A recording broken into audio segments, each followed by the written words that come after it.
ሰላም ለሁላችሁ ይሁን እንኳን ወደ ማርቲ ኤ ቻናል መጣችሁ መልካም አዲስ አመት ለሁላችሁ ይሁን ሃፒ ኒው ይር to all of you ዛሬ ደግሞ እንደምታዩት በጃር ውስጥ ያለ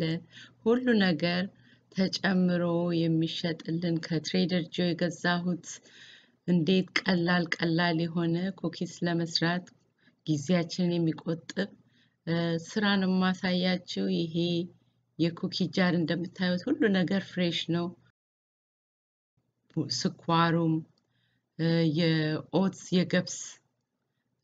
ዱቄት ሁሉ ነገር ተጨምሮ ነው የሚሸጠው ትሬደር ጆ ይሄንን የሚሸጡት በሱቃቸው የሚኖረው በክሪስማስ ጊዜ ብቻ ነው እስካሁን ድረስ አሁን ወደ ስራው ገባለሁ አብረን እንከታተለው እኛ መጨመር የሚያስፈልገን እንቁላል ቅቤ እና ውሃ ብቻ ነው አንዲት እንቁላል በደንብ ከመታው በኋላ በላዩ ላይ ደግሞ ግማሽ ብርጭቆ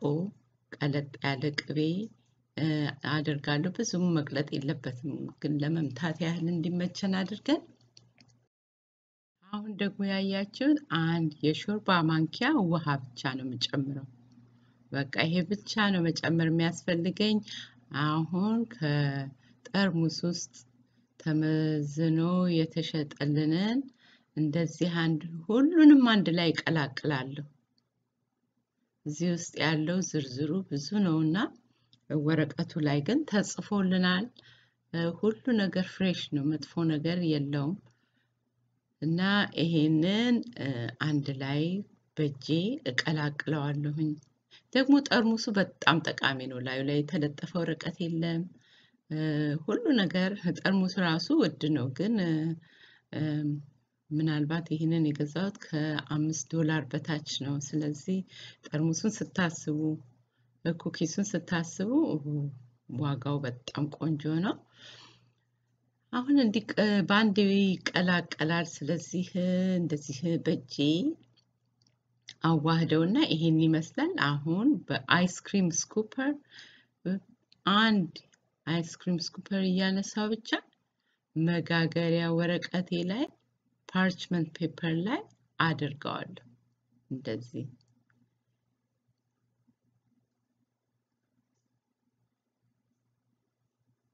ይሄ ጠቅላላው ወደ 12 ትልልቅ ኩኪስ ይወጣዋል እና እንደዚህ በአይስክሪም ስኩፐር ያወጣው እደረድረዋለሁኝ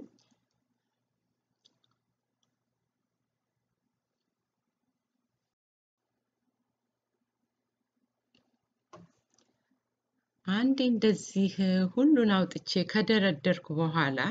በኦቨን ውስጥ 350 መጀመሪያ 350 ላይ ኦቨኔን አሞቃለሁ እና የምጋግረው ከ15 እስከ 17 ደቂቃ ብቻ ነው እኔ ግን ደረቅ ያለ ደግሞ ኩኪስ ስለምወድ 1 ደቂቃ 2 ደቂቃ ጨመር አድርጌያለሁኝ አሁን ሲወጣ እንግዲህ የሚመስለው ይሄንን ነው በጣም ሽታው መቼም ልዩ ነው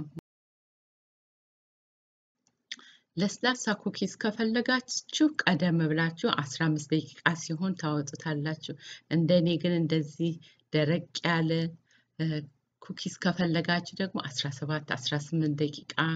በስልና አረጋውና አቤት እንዴት እንደሚጣፍጥ ለልጆች ይሆናል ለአዋቂ ይሆናል በጣም ቀላል አይደል በጣም ነው የሚጣፍጠው እንደምታዩት ነው መልኩም ያምራል ይጣፍጣል ቆንጆ ቤቱን ሁሉ ኩኪስ ደስ የሚል ኩኪስ ሽታንም የሚሸተው አይታችሁት እንደወደዳችሁት ተስፋ አድርጋለሁ ከወደዳችሁት ለሌሎችም ሼር አድርጉ ከዚህ ቪዲዮ በታች የምታዩትን አረንጓዴ ቢጫ ቀይ አይከን በመጫን ሰብስክራይብ አድርጋችሁ ከጎኑ ያለውን ደውል ብትነኩ በሚቀጥለው ጊዜ አዳዲስ ቪዲዮ እንዳወጣው ቀጥታ ይደርሳችኋል እስከዛው ሌሎች ቪዲዮዎችን እንድታዩ እየጋበዝኳችሁ መልካም ቆይታ Thank you for watching don't forget to share subscribe and click the bell button below till next time bye bye